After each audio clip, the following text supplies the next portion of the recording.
Olá, pessoal. Nós aqui outra vez. Quarto encontro. Olha que legal, hein? Ministério Pastoral 1, 2, 3, agora é o quarto. A oportunidade que a gente tem de conversar sobre essa área de ação, de conhecimento que é o Ministério Pastoral. Eu quero então compartilhar com vocês o material que eu preparei com muito carinho para dividir com vocês. Espero que as aulas anteriores tenham preparado você aí, ajudado você a compreender melhor, né, a fundamentação do ministério pastoral, os desafios do ministério pastoral. E agora a gente falar um pouquinho sobre a ação pastoral desses que exercem o ministério pastoral, destes e destas, né, que exercem essa função pastoral. Hoje eu quero convidar você a pensar um pouquinho mais sobre os seguintes temas: refletir sobre ações de cuidado no ministério pastoral. Vimos na aula anterior, diante de tantos desafios que os cânones nos apresentam, né, vimos lá principalmente que existem ações que são ações burocráticas, administrativas, voltada para a presidência da igreja local. Então, pastora, enquanto presidentes da comunidade local, do concílio local, da coordenação local de ação missionária, presidente da comissão de indicações. São várias ações ligadas à organização, à administração deste ambiente, desta comunidade chamada igreja.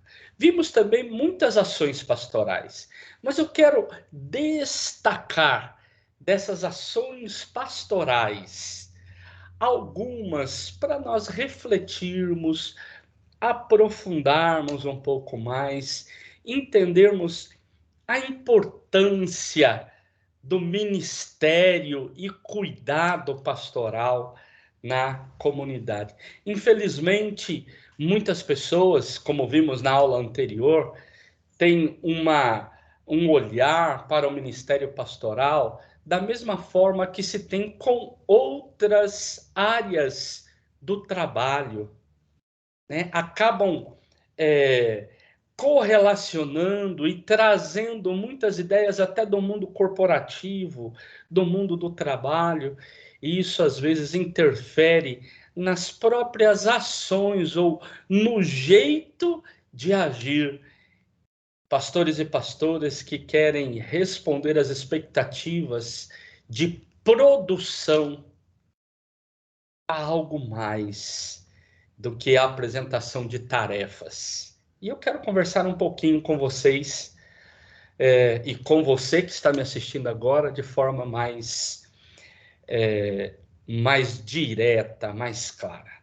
Também quero apresentar destas ações pastorais 3 ações que eu acredito serem de fundamental importância no nosso cuidado do rebanho, no cuidado com a comunidade de fé, no cuidado com aqueles e aquelas que Deus nos confiou através da Igreja Metodista para cuidarmos delas. Eu gosto muito de um texto, né, que sempre quando entro nesse tema, ele mexe muito comigo, que é o texto de 1 Pedro, capítulo 5. 1 Pedro, capítulo 5, me veio à mente agora, eu nem preparei um slide aí para você acompanhar. Então, ouça, né, com atenção o que eu vou ler aqui agora. 1 Pedro, capítulo 5, quando o texto desafia-nos da seguinte forma, a partir do versículo 1. Aos presbíteros que há entre vós, eu, presbítero como eles, testemunha dos sofrimentos de Cristo e ainda coparticipante da glória que há de ser revelada, peço, pastoreiem o rebanho de Deus que há entre vocês, não por obrigação, mas espontaneamente, como Deus quer, não por ganância, mas de boa vontade, não como dominadores dos que lhes foram confiados, mas sendo exemplo para o rebanho. E quando o Supremo Pastor se manifestar, vocês receberão a coroa da glória, que nunca perde o seu brilho. Pastoreai o rebanho de Deus, o rebanho é de Deus, nós estamos sob o cuidado de Deus, somos pastoreados por Ele. Lembra quando nós estudamos um pouquinho desse livro, né? Deus Pastor na Bíblia? Nós estudamos e vimos que esta características ou esta profissão que Israel vai teologizar está ligado muito à ideia do cuidado. Aqueles que têm responsabilidade de cuidar. Então é nesse sentido do cuidado que eu quero convidar vocês a pensarem sobre essas 3 ações pastorais de forma mais específica: visitação, aconselhamento e acolhimento. Visitação, aconselhamento e acolhimento. Nesse sentido, vamos pensar um pouquinho nessas ações. Ações que são voltadas para dentro. Ações ministeriais internas. Ações feitas junto às nossas ovelhas, junto às pessoas que nos foram confiadas. Mas espera aí, isso pode ser feito somente com quem é do nosso grupo? Não. Podemos também visitar quem não faz parte do nosso grupo e ali ter um momento de comunhão, de partilha da palavra. Podemos aconselhar quem não seja membro da igreja ou oficialmente não esteja ali sob os nossos cuidados. Podemos acolher pessoas que não estejam na comunidade. Mas entendam que essas ações, na maioria das vezes, são ações pastorais no âmbito privado. Nessa sociedade que deseja produção, que o que vale é o que você produz no público e as pessoas veem. Olha como aquele pastor, aquela pastora prega. Olha como ele aparece, faz, acontece. Tem programa, tem live, tem rádio, tem televisão. Olha quantas coisas ele faz. É um grande gestor. Ela é uma grande administradora. Olha que beleza. Quando você olha por esse prisma, estas ações são ações muito internas, são ações voltadas para dentro, são ações do âmbito particular. Então, quem está acostumado com aquilo que é apresentado publicamente tem dificuldade com essas ações privadas, porque ninguém sabe. Eu disse lá na aula anterior, né, que o pastor ou a pastora que às vezes está acompanhando aquele membro da igreja bem doentinho, que está, quem sabe, nos últimos dias de vida, está abandonado às vezes pela família, não porque queiram, mas porque às vezes exige o protocolo do hospital, que a pessoa esteja internada lá na UTI, ninguém a acompanhe, e ela está lá no ambiente frio, no ambiente sem as cores da casa dela, sem o cheiro da casa dela, e ela precisando de um carinho.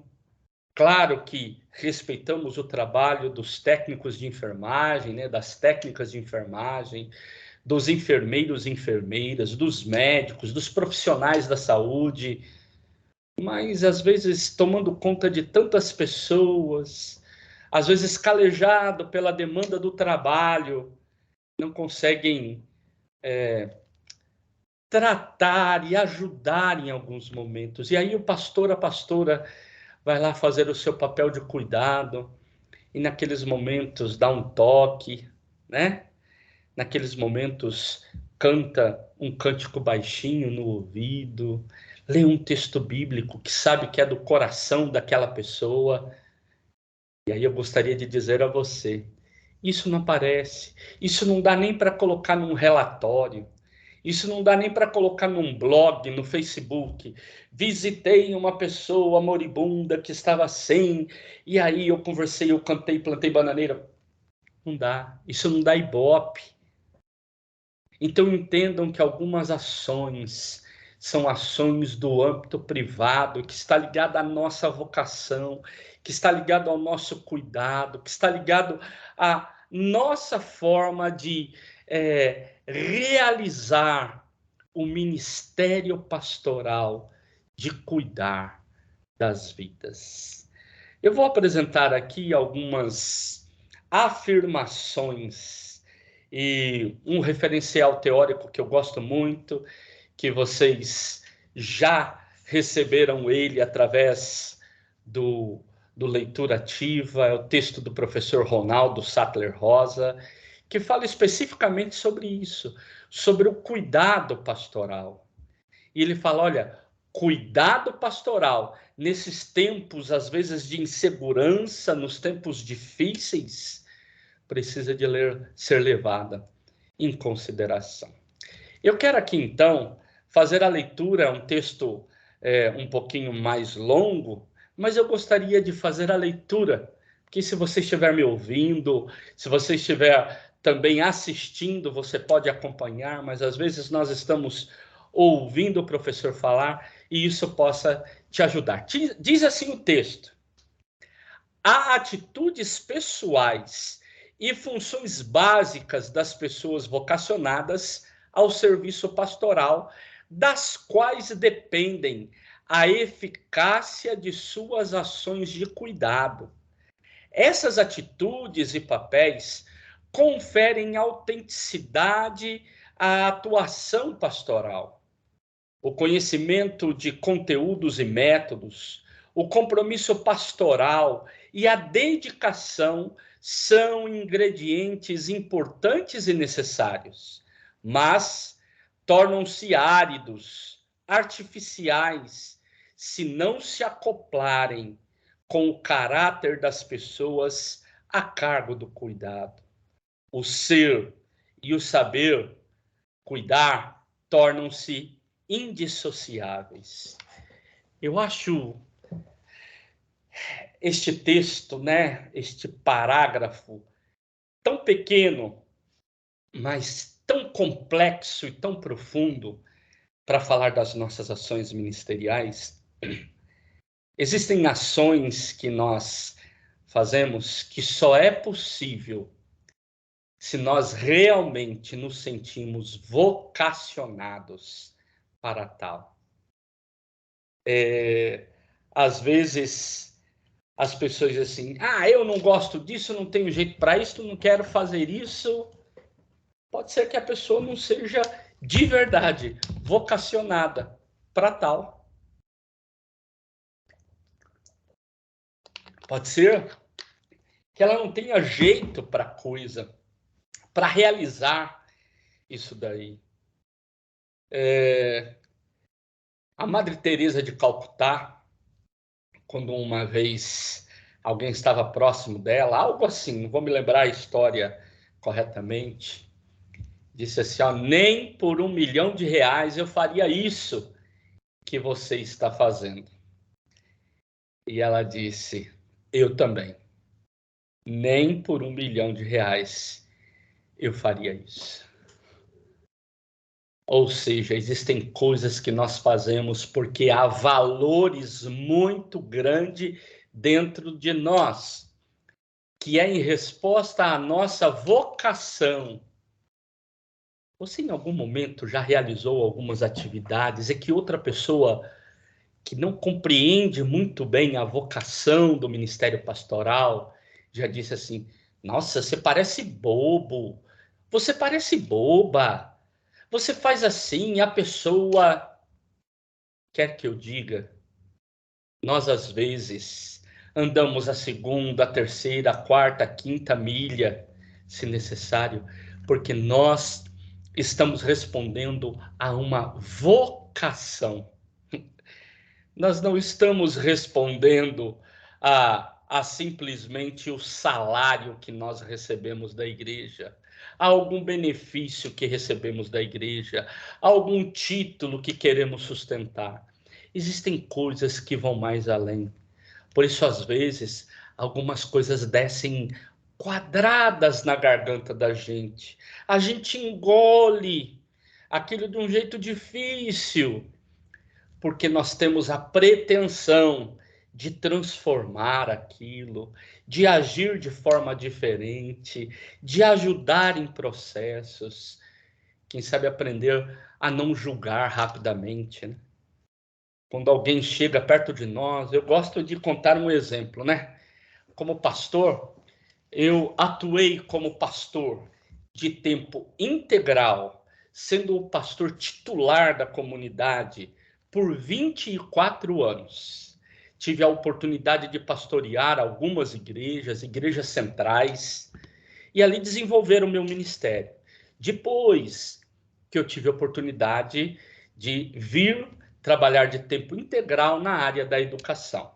Mas antes disso, eu era um pastor local, titular, e que tinha a responsabilidade como um pastor de tempo integral. Às vezes, as pessoas, imagine, domingo é aquele dia cheio de atividade, cheio de ações, e aí nós, cansados, porque tínhamos acordado cedo para terminar, às vezes, de preparar uma parte do culto, ou às vezes a aula da escola dominical e tudo aquilo acontecendo, a reunião depois de tudo isso, chega tarde, almoça tarde, às vezes à tarde descansava um pouquinho, mas já estava na preocupação das coisas da noite, e aí dirigia o culto, pregava, aquele cansaço de fim de domingo, quando você impetra a bênção e diz assim: puxa vida, graças a Deus, que meus irmãos tenham uma boa semana. E uma pessoa lá na porta, essa é uma marca, né, do ministério metodista, e sempre foi uma marca no meu ministério, que é a de ir lá para a porta, conversar com as pessoas, despedir, tocar, abraçar. Agora está difícil nesse tempo de pandemia, né? Mas era essa questão mesmo de acolher, né, de desejar, de ser carinhoso, faz parte do jeito de cada um, né? Eu tenho muito dessa afetividade, dessa sinestesia, né, de querer tocar na pessoa. E lá nesse momento gostoso de desejar uma boa semana, às vezes um irmãozinho, uma irmãzinha que não estava muito bem, chegava assim e falava: pastor, o senhor não gosta de mim mesmo. Eu fiquei doente e o senhor nem foi me visitar. Eu passei mal, fiquei até internada e o senhor não foi me visitar. Naquela hora, você fala assim: eu podia dormir sem essa. Aí você dá aquela respirada funda e pensa assim: se eu chegar aqui e falar de forma áspera, além do que eu tenho que cuidar dela, que já é o sofrimento dela, eu vou ter que cuidar do sofrimento que eu vou causar, né? Mas alguns preferem fazer isso, né? Ser grosso e já... Eu respirava fundo e dizia: ô, minha querida, meu querido, eu não fiquei sabendo, você não passou bem, ninguém me avisou. Se eu soubesse, eu teria ido lá te visitar. Me perdoa, eu não soube. Mas olha, essa semana eu quero ir lá te visitar, quero orar com você, viu? Eu te amo muito, sim. Ou seja, tentar virar, porque a pessoa, para dizer que sentiu falta do cuidado pastoral, que sentiu falta da ação do pastor, da oração do pastor, né? Do sorriso do pastor, o que acontece? Ela chega com seu coraçãozinho ferido, chega tentando ferir também. E se a gente entra nessa dinâmica do ferir, como a gente sofre na vida da igreja. A gente machuca muito, mas a gente também sai muito machucado. Então, antes de ficar pensando nos embates, é pensar o que eu posso fazer para ajudar essas pessoas a melhorarem, a sentirem-se melhor. Então, não basta saber teoria, não basta saber muitas coisas, se isso não fizer parte do seu ser. Né? Se você, enquanto pessoa, não se trabalhar para, em determinados momentos, morder a língua. Determinados momentos, contar até 1, 2, 3, 4, 5, 6, 7, 8, 9, 10. Ao invés de dar uma resposta atravessada, uma fala que magoa. Então pense que esse cuidado com as pessoas é aquele cuidado que você gostaria de receber e que você pode ser bênção na vida do outro. Mesmo o outro não entendendo momentaneamente que está te ferindo. Claro que há pessoas que ficam nessa ação de maldade e não querem agir, né? E aí, claro, a gente precisa de outras abordagens também.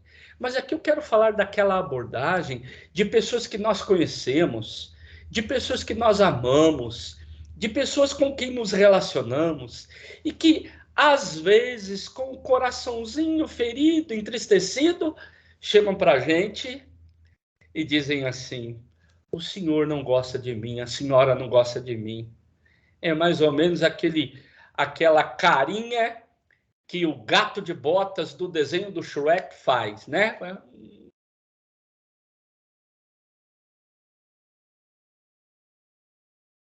Que tal se, ao invés da gente entrar para o embate, a gente se trabalhar para ver a melhor forma de servir e ajudar?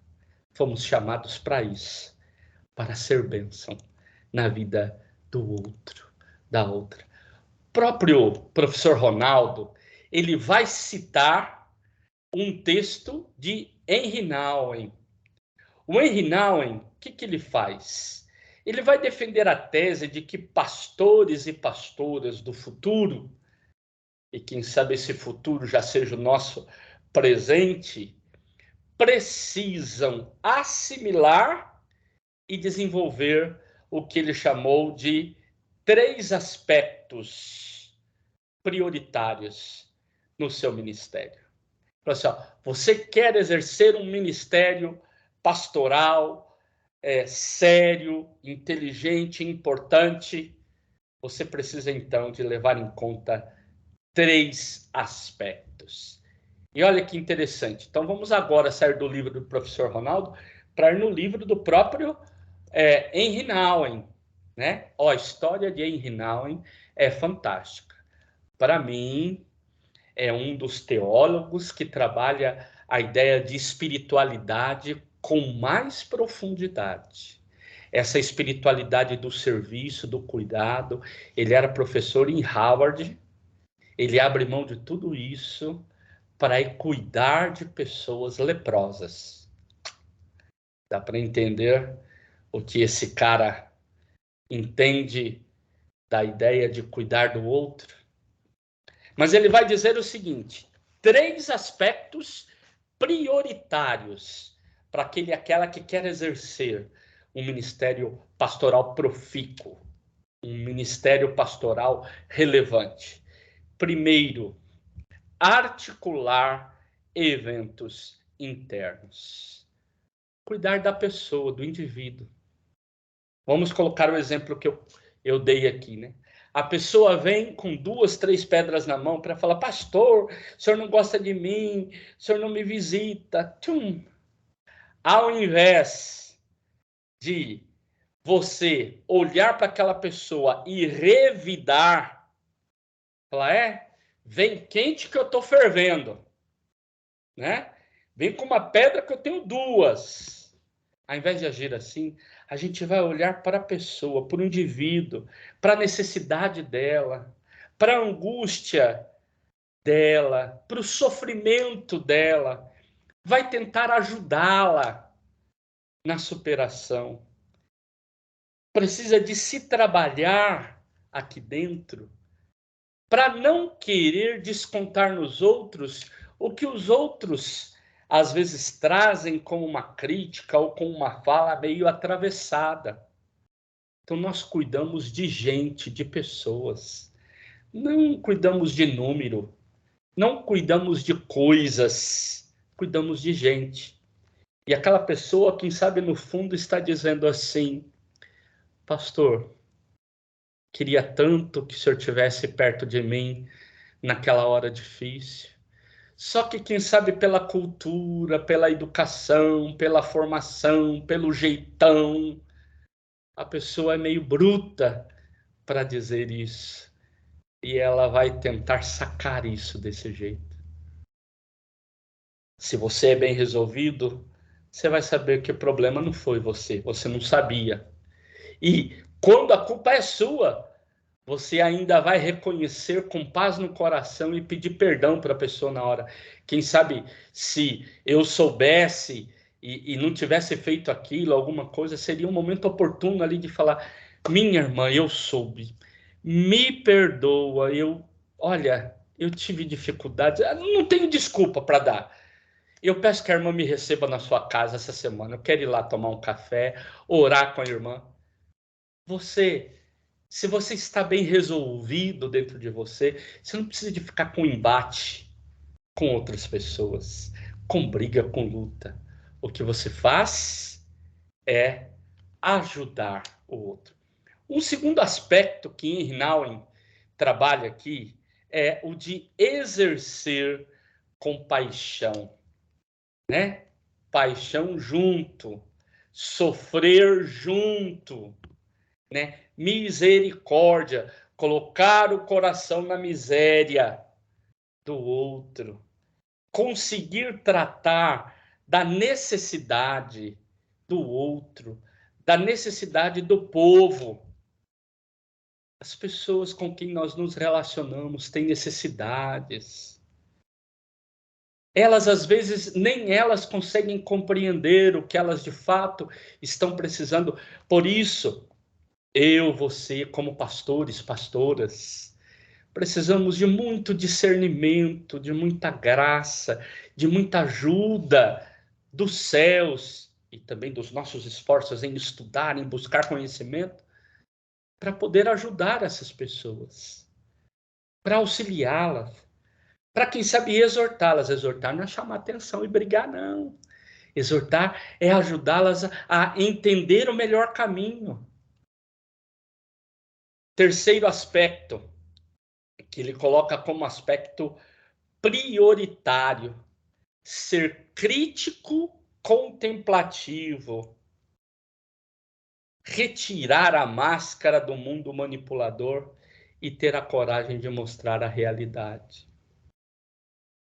Não é fácil isso. Essas ações proféticas não são fáceis. O que a gente mais gosta, às vezes, é disso, né? De estar de máscara e deixar aqueles que estão de máscaras brincarem de faz de conta para ter menos trabalho. Agora, ajudar as pessoas, né? Ter uma ação crítica, ajudá-las a se refazer, a se recompor, a se ressignificar. Isso é muito importante. Ressignificar a sua vida, ressignificar a sua caminhada. Ajudar nessa retirada de máscaras manipuladoras. Quantas pessoas, em nome do evangelho, em nome da autoridade pastoral, manipulam pessoas. Você não foi chamado para manipular ninguém, você foi chamado para cuidar, você foi chamado para pastorear, você foi chamado para abençoar, abençoar vidas. O que é que você deseja fazer com a vocação que Deus te deu? Essas 3 lições que Rinaldi nos traz, né? Esses 3 aspectos que ele coloca como prioridade para aquele e para aquela que quer cuidar do outro, precisa ser levado a sério por nós. Cuidado pastoral. Dentre as várias atividades na vida da igreja, como já vimos lá na aula anterior, temos essa atividade que é cuidar de pessoa. E muitas vezes estamos tão envolvidos nas ações administrativas, burocráticas, organizacionais na vida da igreja, que não temos tempo de cuidar de pessoas. Às vezes terceirizamos o cuidado pastoral. Às vezes passamos para outro essa atividade, para outra essa atividade pastoral. Não que só pastores ordenados e pastoras ordenadas possam agir pastoralmente, de jeito nenhum, pelo contrário, toda a igreja é pastora, pode ser pastora, toda a igreja tem ações pastorais, mas existem ações de cuidado que o pastor e a pastora são mais gabaritados, são mais preparados, tiveram oportunidades de estudo. Olha, existem cuidados de pessoas em crise que o pastor e a pastora, com os cursos de aconselhamento pastoral, com toda a bagagem que tem, com a sua experiência, vai conseguir ajudar, aconselhar melhor do que aquele irmão novo convertido, que pode ser até um líder de um grupo, líder de uma célula, líder de um grupo pequeno, mas não tem know-how ainda. Não tem ali nenhum tipo de material guardado para que possa utilizar ferramentas que possa utilizar. Tem boa vontade, mas já diz o ditado que de boa vontade. Então não basta ter boa vontade. Nós precisamos de dar o melhor. Então não podemos terceirizar algumas ações que nós somos o melhor instrumento de serviço, de trabalho. Nós não cuidamos de alma. Essa ideia de alma enquanto uma fumacinha que sai da gente, né? Igual um filme antigo, né? O filme Ghost, Do Outro Lado da Vida, né? Com o Patrick Swayze, ele morre e começa a aparecer como um ser etéreo ali. Essa não é a ideia que nós temos a partir de uma teologia bíblica. Uma teologia bíblica, quando trabalha corpo, alma, espírito, está falando de uma coisa integral. Não tem como a gente dizer assim, ei, você viu uma alma andando por aí? Um corpo andando sozinho? Ou, ei, você viu um corpo andando por aí? Ah, você viu um espírito por aí? Não tem. A gente precisa de uma melhor compreensão. Essa ideia de que a alma é algo fora do corpo, que entra no corpo, que sai do corpo, vem da filosofia. Foi Platão, Aristóteles que trabalhou essas ideias, né? E aí desenvolvida em muitos lugares e às vezes trazida para dentro do próprio cristianismo. Agora nós cuidamos de vida, vida que é integral. A gente cuida do corpo, da alma, do espírito, das pessoas. A palavrinha ruar, que está ligado aí ao Espírito de Deus, fala de sopro de vida, fala que é esse ruar que Deus soprou para dar vida naquele boneco de barro que ele fez. entendamos que nós cremos neste ser, que é o ser integral, e nós cuidamos deste ser integral na sua complexidade. Não cuidamos só de uma área dele. Então, nós somos seres psico, físico, social, espiritual. A gente precisa de entender essa complexidade. Quem é o ser humano? Quem somos nós? Somos seres integrais, indivisíveis. Não vem tentar separar, não tem como separar isso. Nós estamos falando de perspectivas da nossa vida, né? Quando falamos da nossa alma, quando falamos do nosso espírito, quando falamos do nosso corpo. Vamos ler os Salmos. Os Salmos expressam muito disso, da alma entristecida, do corpo que adoece, do corpo que sente dor como fruto do pecado. É uma coisa só. Corpo, alma e espírito são divisões didáticas. Eu não sou aqui professor de teologia sistemática, né, para trabalhar antropologia teológica, mas acho que vale a pena vocês voltarem lá nas aulas de antropologia teológica. Qual que é a nossa concepção de ser humano? Existem N olhares para os seres humanos. A psicologia vai olhar de um jeito, o direito de outro jeito, a medicina, a sociologia, a filosofia, a história, a teologia. São formas diferentes de olhar para o ser humano. Pensem que essa ideia que nós temos de divisibilidade, de repartir, é uma tentativa do conhecimento científico, né? E a gente pode voltar lá em René Descartes, quando ele vai afirmar que se a gente quer conhecer bem uma coisa, a gente tem que dividir na menor parte e conhecer o máximo daquela menor parte para dizer que a gente conhece algo. Ele vai dizer que o conhecimento científico está ligado a isso. Entenda que a gente pega algo que são conceitos da filosofia, depois a gente pega algumas metodologias que estão ligadas a leituras da própria ciência e a gente traz interpretações teológicas que são, às vezes, equivocadas.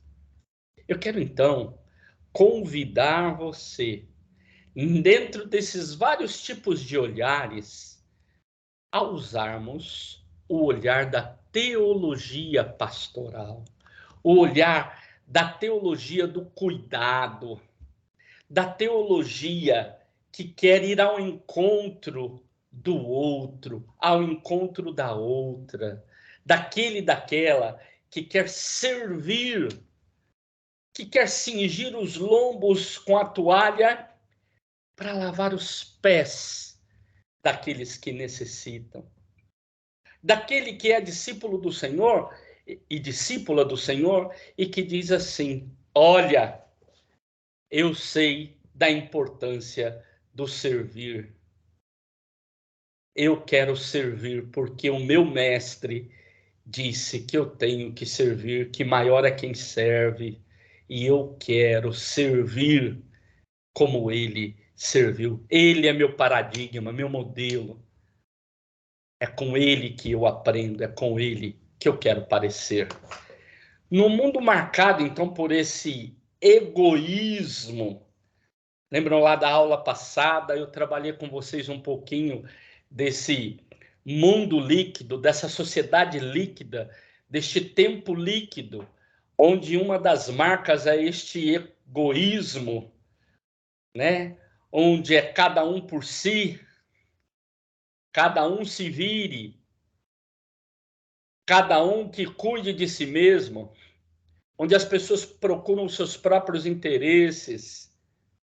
É nesse mundo que eu e você somos desafiados a cumprir a palavra de Deus, a cumprir essa palavra que vai na contramão do mundo egoísta, do mundo da realização pessoal, no mundo da realização única, de colocar-se na frente das outras pessoas. Devemos deixar de olhar para nós mesmos para enxergar o outro.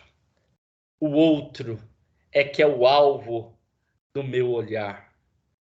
E eu então coloco as lentes da misericórdia, coração que vai para a miséria do outro.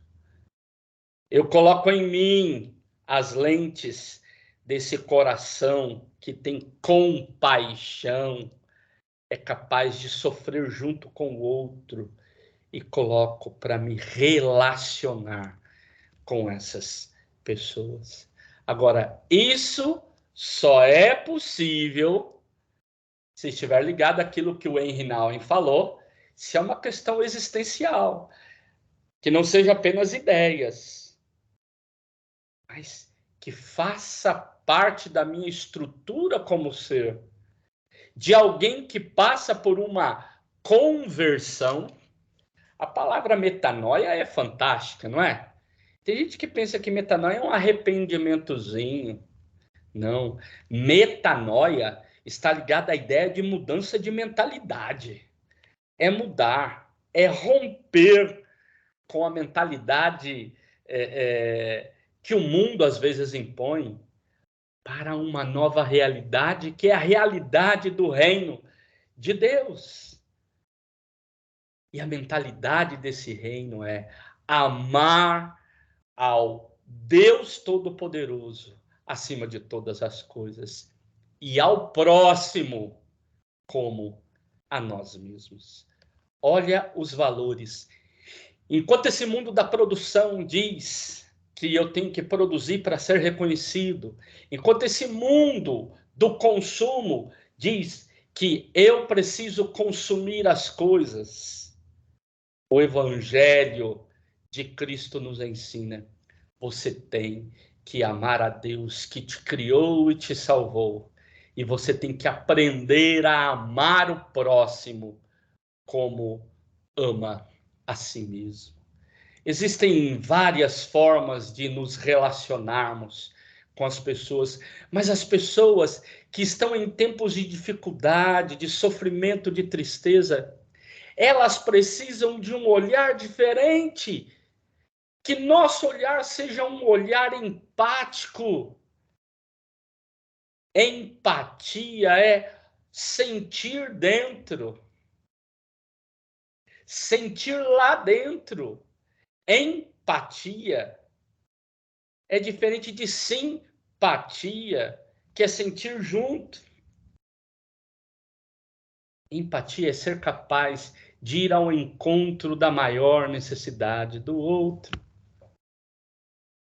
Essa palavrinha pathos quer dizer sentimentos. E nós estamos falando aqui de algo que é forte, que é profundo, que tem a ver com essa ideia da paixão, né, do sofrimento. Então vejam que é muito importante que a gente tenha clareza dessa necessidade daquela que pastoreia, de ser empático, de entender a fragilidade, de entender a necessidade do outro. Nos momentos de crise, nos momentos de maiores dificuldades, as pessoas procuram portadores de alívio. Essa é uma afirmação que eu gosto muito, que é do Klinebel. Nós vamos ver um pouquinho mais sobre ele. Mas o Klinebel fala assim: quando as pessoas estão em sofrimento, elas querem se aproximar de pessoas que sejam portadoras de alívio. E ele vai dizer: sabe por que, que o pastor e a pastora têm a grande oportunidade de ajudar? Porque elas são, eles são considerados portadores de alívios. As pessoas olham e entendem: esses aí, esta, tem vocação para ajudar. E eu quero, então, que ela me ajude. Pode ser que você já tenha ouvido essa historinha, mas eu gosto muito dela e eu quero repeti-la aqui. Está lá no texto do Clinibel e vale a pena você, quem sabe, usar como um exórdio. Eu já usei como exórdio no meu sermão. Mas conta-se que numa determinada costa existia um posto de salvamento. Esse posto de salvamento era muito eficiente. Porém, numa determinada noite, eles salvaram uma grande embarcação. E lá na embarcação, as pessoas que foram salvas e vieram para o posto e receberam os cuidados, ficaram tão encantados com aquele projeto e eram pessoas de posses, ficaram tão impactadas, gratas pela experiência que viveram, que resolveram se unir a este posto de salvamento. E ao reunirem-se e viverem ali no posto de salvamento, começaram a participar das decisões. E como eram pessoas de posse, começaram então a dar ideias, dizendo: olha, o nosso posto aqui é muito precário, muito tosco, precisamos melhorar o piso, mas para melhorar o piso, vamos melhorar as paredes. Para melhorar a parede, vamos arrumar o teto, vamos colocar laje, vamos tirar as macas, vamos colocar camas. As pessoas que chegam, tomam banho naqueles chuveiros frios lá fora antes de entrar. Vamos fazer banheiros, vamos fazer uma sala de jogos, uma sala de estar, vamos pôr televisão. E começaram a se envolver tanto com a estrutura do posto de salvamento, que acabaram por se esquecer qual era a vocação daquela instituição: salvar vidas dos naufrágios. E por estarem então envolvidos no projeto de cuidado do prédio, eles começaram a pensar: precisamos de arrumar alguém para ir lá fazer o trabalho de buscar as pessoas que estão sendo naufragadas, que estão sofrendo naufrágio, para que elas possam utilizar aqui o espaço que nós estamos preparando. Quando, de repente, no meio desse movimento todo, aqueles que tinham vocação para ir ao mar, ajudar pessoas a se livrarem do naufrágio, começou a dizer: não, a razão de ser do nosso posto de salvamento é salvar as pessoas, não é ficar mexendo aqui. E aí começa uma grande discussão na Assembleia. Aqueles que tinham poder financeiro, poder de mando naquele espaço, acabam por decidir e acabam por expulsar, dizendo: olha, se vocês não concordam com esse jeito que nós estamos organizando agora o nosso posto de salvamento, saiam daqui e montem um posto de salvamento para vocês. Dito e feito, um grupo saiu dali e foi montar seu posto de salvamento.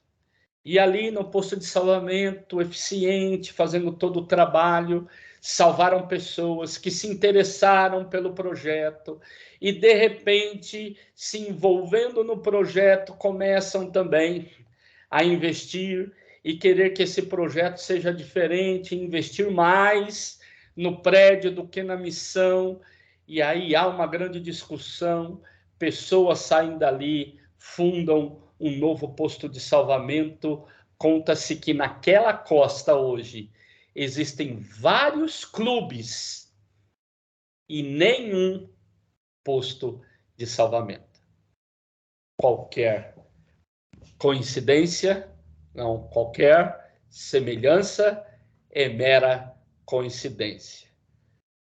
Será que existe alguma outra instituição que você conhece que também às vezes se esquece do seu papel de cuidar de pessoas, de salvar pessoas, de se envolver com pessoas, porque está muito envolvida para dentro, para os trabalhos de dentro, para a organização interna, para o cuidado do prédio, para o cuidado das programações internas? Fica aí para você pensar, para eu pensar. A maioria, ou os maiores perigos que enfrentamos é a da falsa realização da missão. Achar que estamos fazendo a missão porque estamos envolvidos com a instituição. Às vezes nos acostumamos tanto com esses trabalhos para dentro, que quando se fala no trabalho para fora, a gente até briga. Como que a gente vai parar de fazer isso aqui? Isso aqui é importante. Quem quiser que venha. Quase que a gente diz assim, ó. Quem estiver sofrendo naufrágio, que se salve e depois venha aqui para o clube, que aí nós vamos ajudar. Não é mais ou menos assim? Às vezes a mentalidade é mais ou menos parecida com isso. Está naufragando? É culpa, é fruto de alguma coisa errada. Então dá um jeitinho de se salvar aí, nada, se vira, porque se vier aqui para a igreja, aí nós vamos dar total apoio. Esquece do nosso ministério, que é ir buscar, ajudar, ser solidário à pessoa na hora que ela está sofrendo. No meio de todo esse consumismo religioso, aquilo que nós falamos na aula anterior, né? Dessa religião que acaba sendo personalizada. A pessoa faz uma religião do jeito que ela quer para ela customiza um tipo de religião para seu próprio usufruto. Nós acabamos criando modelos eclesiásticos, né? Eclesiológicos, que correspondem às necessidades de consumo das pessoas, mas que não fala da necessidade que a pessoa profundamente necessita, que é da própria ação de Deus. O amor ao próximo tem sido suprimido pelo individualismo, pelo que nós queremos para nós mesmos. Perdemos o senso do nós para vivermos o senso do eu. Eu estou em primeiro lugar. Sabe aquela expressão Ubuntu? Eu sou feliz se somos felizes juntos. Quem sabe seja uma grande lição para todos nós. Essa busca de uma felicidade sozinho, de uma felicidade que quer ganhar, levar vantagem, estar acima dos outros, não é algo que nós podemos ou devamos concordar. O nosso amor, a nossa ação deve levar em conta o coletivo, o comunitário, o corpo de Cristo. Na realidade, muitas comunidades, elas estão cheias de pessoas, mas parece não haver muita comunhão, né? Comum união. Parece que não estão juntas. Elas estão apenas aglomeradas. É uma multidão de sós, uma multidão de pessoas que não se conhecem, uma multidão de pessoas que, tal como vai lá assistir um jogo de futebol no estádio, ou quando vai num teatro assistir uma peça, ou vai num show assistir uma apresentação, ela ali está ao lado de muitas pessoas que não têm nada a ver com ela. As igrejas estão, às vezes, abarrotadas de pessoas buscando seus próprios interesses. Um aglomerado de sós, uma multidão de indivíduos. Nós somos chamados a transformar as relações, a caminhar ao lado, a caminhar junto.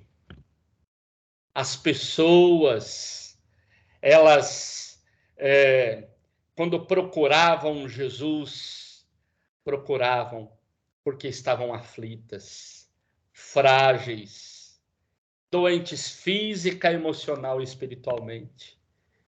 E Jesus, então, ia ao encontro dessa necessidade. Jesus ia ao encontro do que elas precisavam. Ele não dava a bênção de um para o outro. Não fazia a bênção coletiva. Cada um pegue a sua. Não, ele valorizava as pessoas. Tinha palavras para momentos do coletivo, mas tinha palavra para os momentos individuais, voltados para a pessoa. A mulher no poço de Jacó foi uma palavra para ela. Depois nós temos os seguidores de Jesus, Pedro e João. Olha que interessante, eles se voltam para aquele coxo e diz assim: olha, ouro e prata não tenho, mas o que eu tenho eu te dou. Sabe da necessidade dele, sabe que o que ele está interessado é na esmola. Mas eles frustram aquilo porque sabem que algo muito maior e muito melhor eles têm para dar para aquele coxo. A gente precisa aprender a lidar com isso. A graça de Cristo é uma graça que restaura as pessoas, que quer trazer restituição da saúde integral. Não é curar, vamos dizer assim, não adianta só curar de um câncer e padecer a eternidade. Eu ouvi um testemunho uma vez de um irmão que ele usou uma palavra que mexeu muito comigo. Eu não consegui, e acho que não consigo até hoje entender a complexidade da afirmação dele, mas ele disse assim: depois que eu descobri que estava com câncer, eu senti um toque diferente de Deus na minha vida. Ou seja, aquilo o levou a pensar de um jeito diferente, a agir de um jeito diferente. Ele ainda disse, ó, quando a minha carne ficou doente, foi quando a minha alma e o meu espírito se tornaram sãos. Profundo.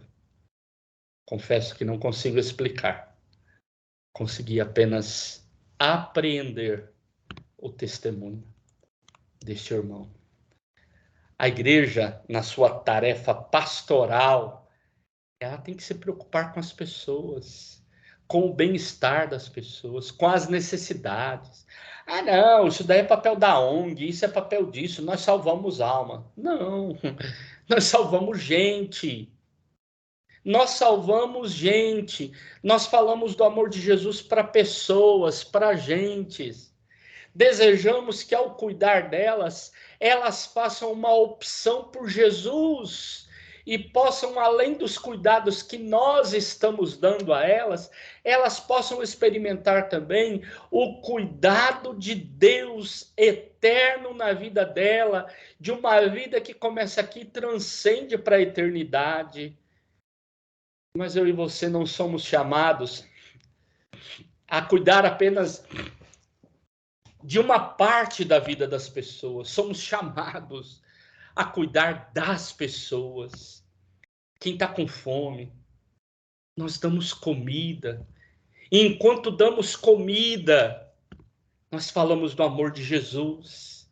E falando do amor de Jesus, não coagimos elas, dizendo, nós vamos te dar comida se você quiser fazer o que nós cremos. Então você tem que frequentar a igreja, tem que fazer... Não. Isso daí é coagir. Nós cuidamos de gente porque amamos gente. Nós cuidamos de pessoas porque Deus nos chamou para cuidar. E enquanto cuidamos delas de forma integral, nós fazemos nossa missão, que é a missão de pregar o evangelho. Mas não coagimos, não trabalhamos com proselitismo, não queremos convencer as pessoas. Quem trabalha com ideia de persuasão não é o evangelho de Cristo, porque nós não acreditamos no poder de persuasão de um pregador, de uma pregadora, para levar à conversão. O pregador e a pregadora pode ser convincente num monte de coisa, mas a verdadeira conversão vem da ação do Espírito que convence de todo o pecado. Vamos fazer a nossa parte. E se não atrapalharmos o Espírito, ele faz a parte dele. Tem hora que a gente atrapalha a missão. A gente quer fazer algo que não está na nossa alçada. Olha o que o próprio Senhor Jesus vai dizer lá no Evangelho de João. Eu vim para que tenham vida e vida em abundância. Esse Jesus veio para restaurar vida na criação de Deus. Veio trazer vida para as pessoas e convidar essas pessoas a auxiliar nessa missão maravilhosa, missão espalhada pelo mundo, que vai fazer o bem para o outro e que deseja que nesta promoção do bem fale-se da salvação, que não é só para o aqui e agora, mas que é por toda a eternidade. Nós lutamos em favor da vida. Nós lutamos em favor da vida em detrimento de todo sinal de morte. Estamos acompanhando agora uma guerra. Enquanto eu gravo essa aula, nós estamos acompanhando uma guerra. A Rússia invade a Ucrânia. Muitas pessoas fugindo de suas casas, pedindo asilo, abrigo, guarida em outros países da Europa. Muitas pessoas morreram, pessoas que não são envolvidas na área militar, morrendo. Quanto sofrimento. Agora, podemos falar da guerra, uma forma escancarada, mas podemos falar da injustiça que mata, da mentira que mata, da fome que mata. Quantas ações. Por isso, como homens e mulheres que lideram o rebanho, olhamos para as pessoas com esse olhar de compaixão, de amor. Lembrem-se, na estrada da vida chega uma hora que é uma bifurcação. Chega momentos em que temos que decidir. Precisamos de uma postura ética. Ética é a faculdade de decidir o melhor a ser feito naquele momento. Então, há determinados momentos que eu e você precisamos decidir. É por ações de vida ou por ações de morte. É para o bem ou é para o mal. É para a salvação ou para a condenação. Tem pessoas que pensam participar do setor de controle de qualidade do céu. Acham que tem o poder de decidir quem vai para o céu e quem não vai. Quem é o certinho e quem não é o certinho. Vamos parar com isso. Lembram-se lá da parábola da figueira? Olha que interessante. Diz lá o texto, Jesus conta a historinha dizendo assim, olha, lá no meio da vinha tinha uma figueira que não dava fruto. Era comum outros pés de frutas no meio ali das plantações. A plantação era o fim último daquele espaço, mas tinha lá outras árvores frutíferas que era para as pessoas se alimentar. Então imagine que o dono da vinha chega lá, vê todos, eu falo assim, mas que essa figueira está fazendo aqui que não dá figo? Ela só está ocupando o lugar, corta ela e joga fora. Só que o vinhateiro, aquele que cuida do espaço, diz assim, Senhor, deixa eu cuidar dessa árvore, deixa eu cuidar durante esse ano.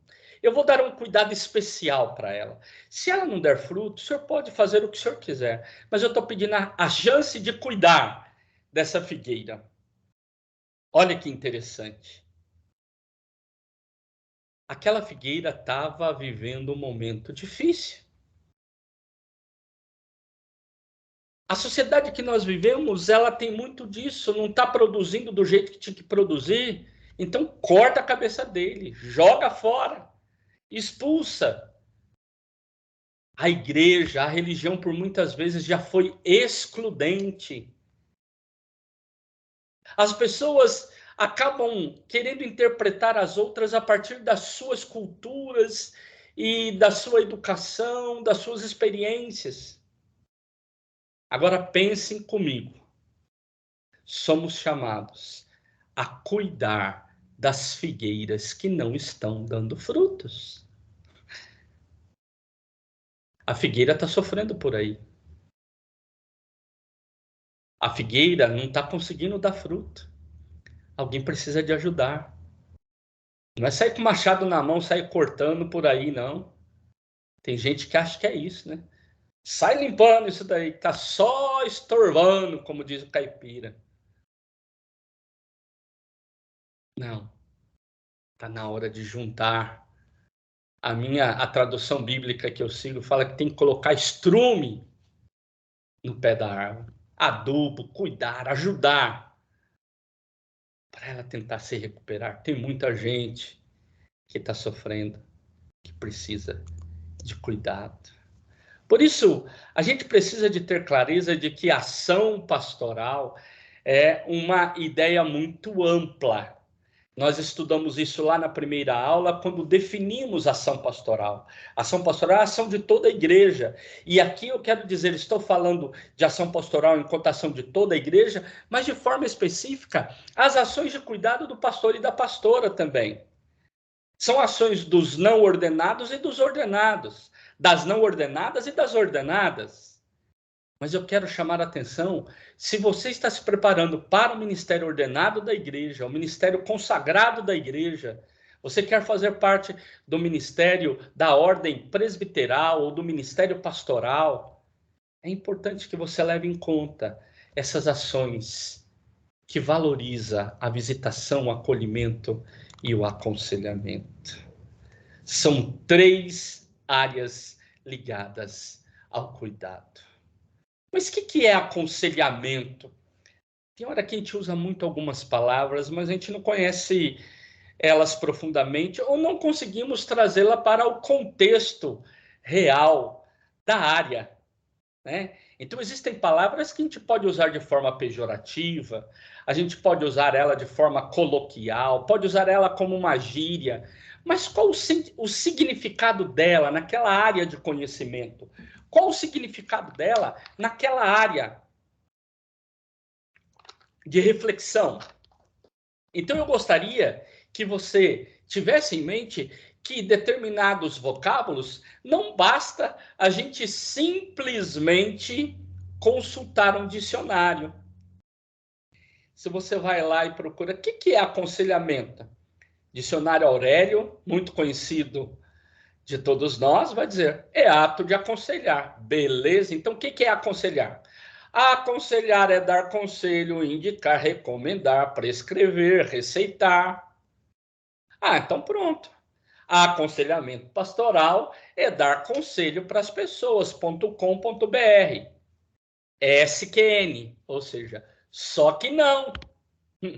Não é isso. Aconselhamento pastoral é muito diferente disso. Aconselhamento pastoral ou aconselhar não é dar conselhos, não é fazer exortação, não é apontar o dedo, não é encorajar as pessoas, dizer, então a partir de agora é um coach, a partir de agora você vai se exercitar, você vai fazer isso, você vai fazer aquilo. Não! Aconselhamento pastoral é muito diferente disso. Vocês verão que aí embaixo do slide eu coloco aí as referências de livros que podem ajudá-los na compreensão das definições. Aconselhar, na realidade, é ajudar a pessoa a se compreender, ajudar a pessoa a entender a situação que ela se encontra, ajudar ela a melhorar, ajudá-la a decidir qual a melhor opção naquele momento. Não é decidir por ela, não é vir com uma tabela pronta, não é dizer, olha, eu tenho aqui em mãos algo, eu vou dizer, ó, a receita é essa. Não, é reconhecer que cada pessoa é diferente, que cada pessoa precisa de ter autonomia. Aconselhamento é ajudar as pessoas a serem autônomas, a decidirem com maior clareza, a superarem suas dores. não é você chegar com um conselho pronto, a partir da sua experiência, da sua criação, da sua religião, do seu jeito de conhecer algumas coisas. Aconselhamento é colocar-se ao lado de, ajudar a pessoa nessa travessia, é ajudar essa pessoa a tomar uma decisão mais correta. Não é decidir por ela, mas ajudá-la a encontrar um bom termo, um bom caminho. Dentre alguns referenciais teóricos, eu quero apresentar alguns aqui agora, então vou fazer a leitura para te ajudar, né? Então acompanhe. Esse aqui é um texto que, quando você vai falar sobre aconselhamento pastoral, os outros todos acabam por citar este autor, porque ele é um dos primeiros a trabalhar este tema, que é um tema tão importante do aconselhamento pastoral. Ele diz assim, ó, aconselhamento, de modo geral, é disciplina não médica, cujos objetivos são facilitar e agilizar o crescimento e o desenvolvimento da personalidade, ajudar as pessoas a modificarem padrões de vida com os quais estão insatisfeitas e prover companheirismo e sabedoria para as pessoas que estão enfrentando perdas e desapontamentos em suas vidas. A tarefa do conselheiro, da conselheira, é curar algumas vezes, remediar frequentemente e confortar, ou seja, tornar forte, animar, apoiar sempre. Olha, dava para investirmos uma aula inteira só nessa afirmação aqui do autor. Vejam que nós temos desafios importantes no ato de aconselhar, que não é dar conselho, que não é apresentar receita, mas que é seguir estas ideias apresentadas, de às vezes poder ajudar a pessoa na superação. Outras vezes, algumas ideias paliativas, mas em todo momento a gente procura confortar, consolar, cuidar. Nós não temos resposta para tudo. E não adianta querermos racionalizar a dor. Ah, você está sofrendo por causa disso, por causa daquilo. Não. Primeiro que aconselhamento pastoral não é terapia psicológica, tá? Aqui não é um curso de aconselhamento pastoral, mas fica a dica.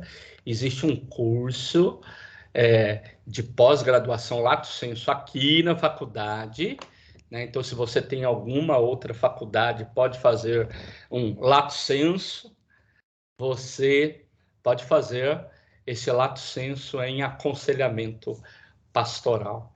Mas é muito interessante, porque o papel é o papel de ajudar pessoas, não é de dificultar. Um outro autor que eu quero chamar a atenção aqui é este. Muito conhecido esse texto também, bem antigo, mas muito conhecido. Diz assim, originalmente, aconselhamento significa uma conversação de duas pessoas sobre um problema, pressupondo-se que uma das pessoas perdeu o controle sobre ele, está inseguro e em dúvida quanto ao caminho a seguir. É um bate-papo. A pessoa está insegura.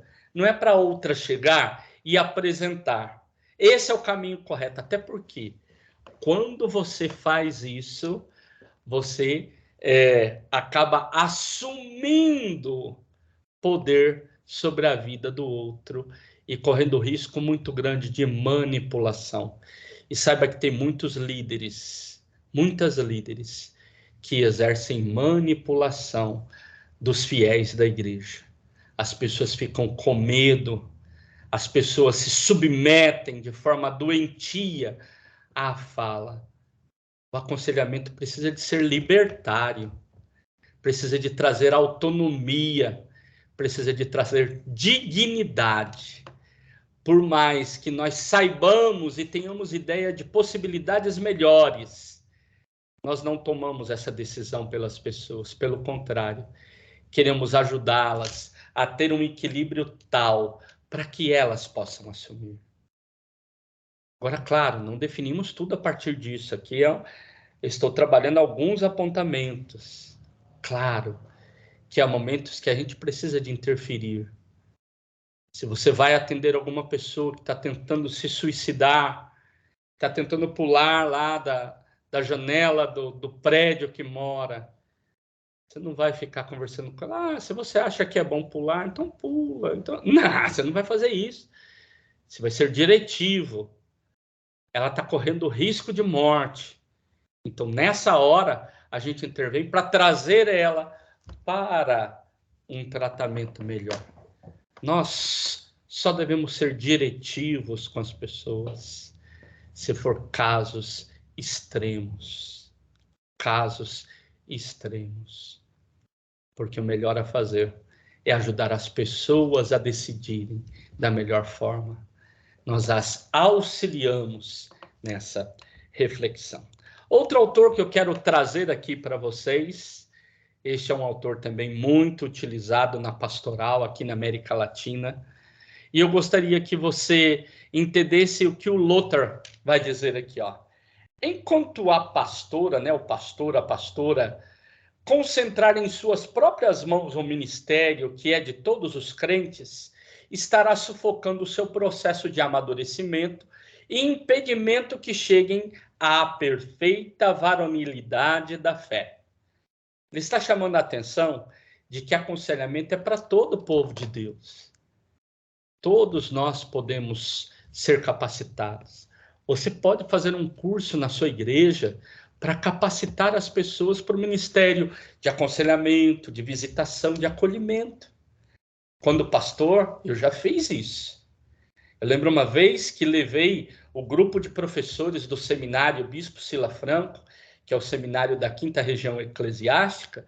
Nós fomos em 6 professores dar um curso de visitação na igreja que eu era pastor na época, Catedral Metodista de Piracicaba. Ou seja, capacitar pessoas para este ministério de visitação. Você pode capacitar pessoas para uma visitação hospitalar, capacitar pessoas para aconselhamento. Claro, você vai estar dando manutenção, supervisionando, ajudando, mas entender que o aconselhamento pastoral é tarefa para muitas pessoas, para várias pessoas. Muitos podem fazê-lo. Outro bem conhecido é este aqui, o nome dele é difícil, né? Schneider Eprecht. Vamos chamar ele de Christoph, fica mais fácil, né? Ele vai dizer assim: o termo aconselhamento pastoral é uma tradução para o português da palavrinha inglesa pastoral counseling. Ó, meu inglês, não sei nada.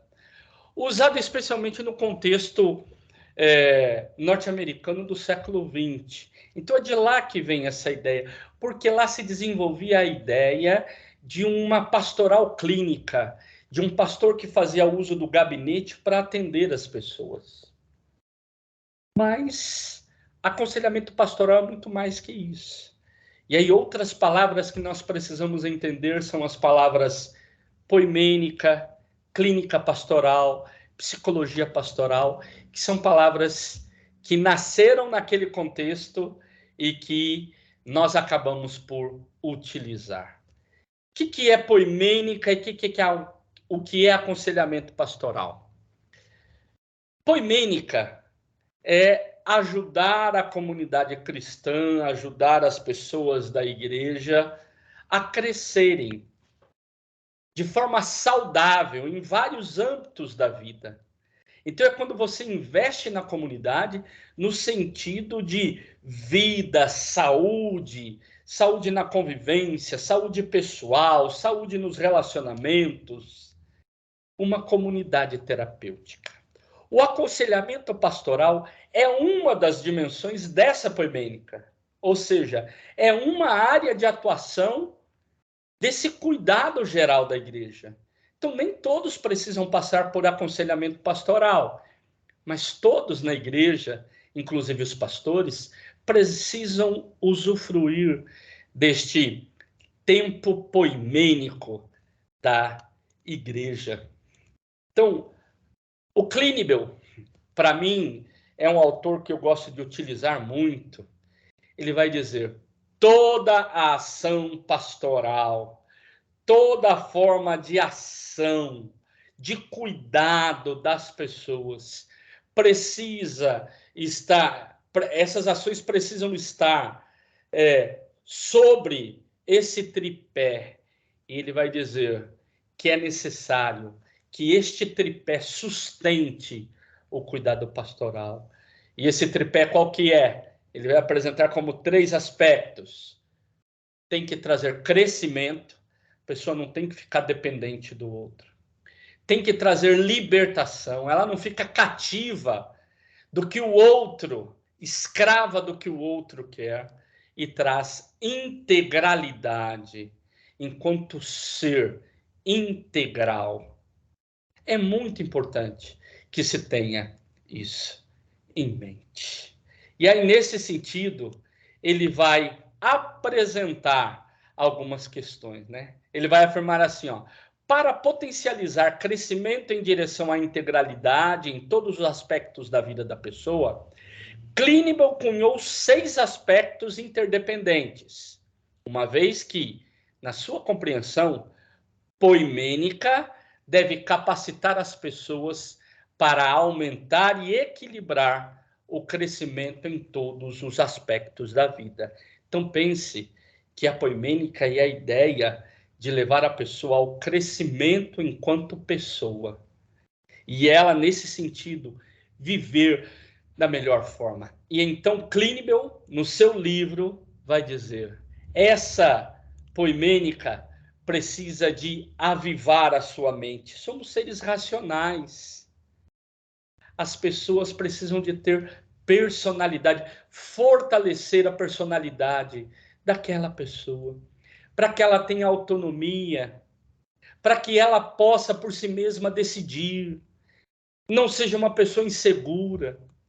A poimênica também, ela deve revitalizar o corpo, ou seja, como é importante valorizarmos o corpo. Às vezes a igreja, a teologia mal colocada durante um tempo, desprezou o corpo. O corpo é abandonado. Nós precisamos de trazer de volta esse modo de ser. Somos seres corpóreos, temos um corpo, valorizamos ele. E esse corpo é bom. O corpo não é mau, não. O corpo é bom. O texto bíblico, né? Se quisermos utilizar as palavras no Novo Testamento, né? No grego, o corpo é soma. O soma é bom. O que Paulo critica é o sarx. Sarx é a carne.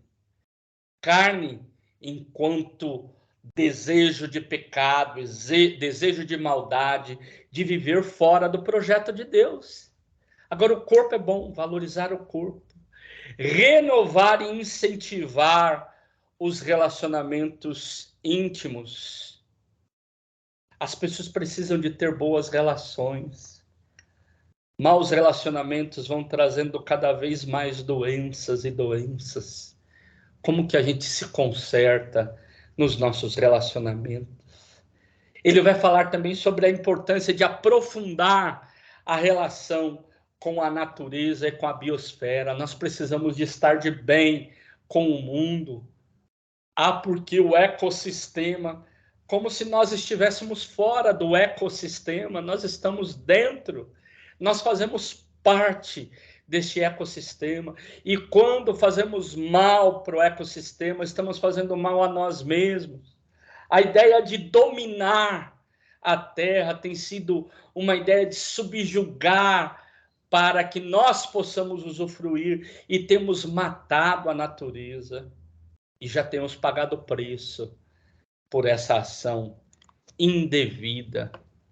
Crescer em relação às instituições significativas da vida. Existem instituições como família. É importante essa boa relação. Instituições como a escola, como a igreja, como um clube, como um espaço de serviço, o trabalho. Quantos lugares a gente precisa de fortalecer, né? De forma significativa essa relação, a razão de se relacionar. Sexto ponto, ele vai falar sobre a importância de aprofundar e vitalizar o relacionamento com Deus. Gente, sem um bom relacionamento com Deus, aquele que nos criou, aquele que nos ajudou, as pessoas não encontram a verdadeira paz. Há uma frase de Martinho Lutero que a gente utiliza muito. Quem sabe no culto de posse que você vai ter quando for pastor, pastora, se seguir o ritual da Igreja Metodista, lá tem essa oração. E a oração é uma oração muito bonita que fala lá do reconhecimento, né, daquilo que nós podemos fazer, daquilo que nós podemos servir. E há uma expressão que eu acho muito bonita lá, que é a expressão que fala do serviço, a disposição de servir. Eu estou aqui para servir. Há uma outra frase também, se eu não me engano, é de Agostinho, que diz assim: tu nos criastes para ti. Agora eu não sei se é Lutero ou se é Agostinho. Tu nos criastes para ti. Acho que é Lutero mesmo, nesse ritual. Tu nos criastes para ti. Nossa alma não encontra paz enquanto não descansar em ti. Olha que importante. Nós já vamos caminhar aqui para o finzinho da nossa aula. Eu quero aqui, ainda diante do Clínibel, dizer para vocês que a poimênica, lembrem-se que a palavra poimen é pastor, poimênica é cuidado pastoral, ação pastoral.